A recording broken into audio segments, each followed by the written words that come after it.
Hello and welcome. My name is Vin Wild. Today, I want to share a few ideas with you that I think might make the world of Tabor even cooler than it already is. Would you like it if these were added to Tabor? Let me know what you think down in the comments. First off, I think there's a way to add value to each gun within the world of Tabor. How, you ask? It's simple. Stat track attachments.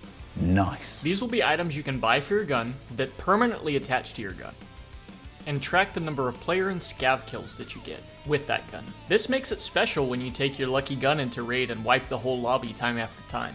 But also, when somebody picks up your gun and sees an insane number of kills, they know they picked up the gun of a legend.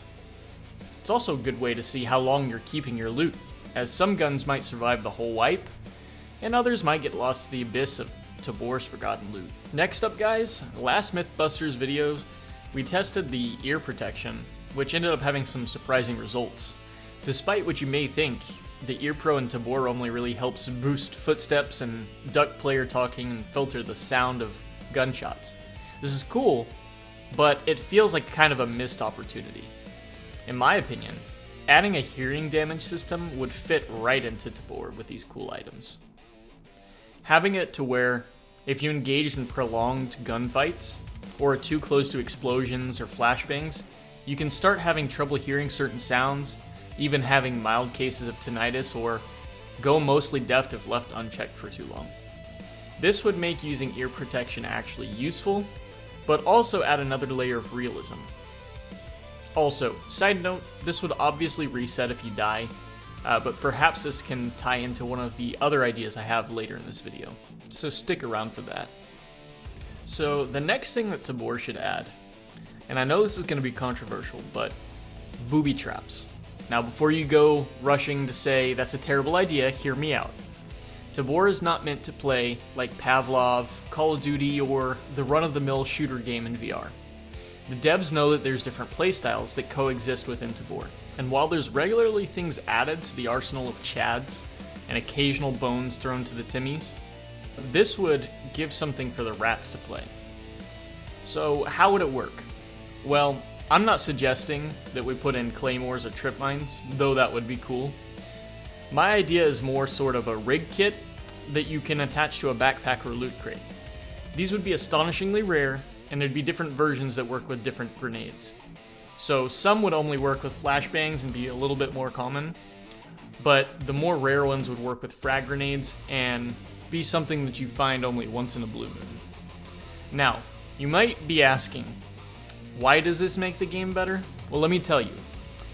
Part of the joy of Tabor is the uncertainty around every corner. Having to weigh the risk versus reward on picking up that suspiciously placed backpack and making the split-second decision, even if it's something that's 1 in 1,000 to happen, it adds a new threat to an already tense game. And in my opinion, this is something that kind of tears away from the repetitive worries of avoiding players or scavs or even bosses, and gives the players something new to be alert for. Now, this is something I've been thinking for a long time, guys, but since the devs have already been giving uses to in-game items, I think this fits perfectly. Let's give the hack tool a real use. Assuming it still exists in the game, I'm a little out of touch, guys, but in my opinion, the hack tool can be more than just expensive loot, but an opportunity, albeit a slim one, to gain unauthorized access to a sweet, sweet loot room. This would be a single use and a single chance item with a quick puzzle event that gives you a chance to hack a vault door. The puzzle could be quicker for the rarity of the vault, with little to no room for error, but give a sweet chance to open a vault without spending a keycard. This is something that has been incorporated in a lot of games, but I think it would be cool to see it in Tabor. Lastly, guys, sometimes it doesn't seem like there's much incentive not to just die and reset your character after getting the loot you want in a raid. Having to worry about water and food only matters in raid, and doing raids after raids leaves you with the choice to just do a naked reset or commit to the realism and keep feeding yourself. But what if there was a path you could take where your lives actually matter? Which brings me to this idea. campaign raids. Starting at certain maps, extracts will not return you to your bunker, but load you into the next location. After each raid, you'll have a small crate that you can drop off certain loot in before continuing to the next raid. To make it matter more, each raid will have a 25% boost in rarity of the loot of the location you're in, so surviving to the 5th raid could mean you get a guaranteed boss and the loot is like pre-wipe celebrations. But if you die, it's back to regular old raids. There could be some balancing to this, like only allowing one campaign raid per day, so the chads don't run campaign raids after campaign raids and take over completely, but also making these raids something to really plan for. Also, this could really tie in some of the ideas like the hearing damage system, and also some of the current additions like the day-night weather system.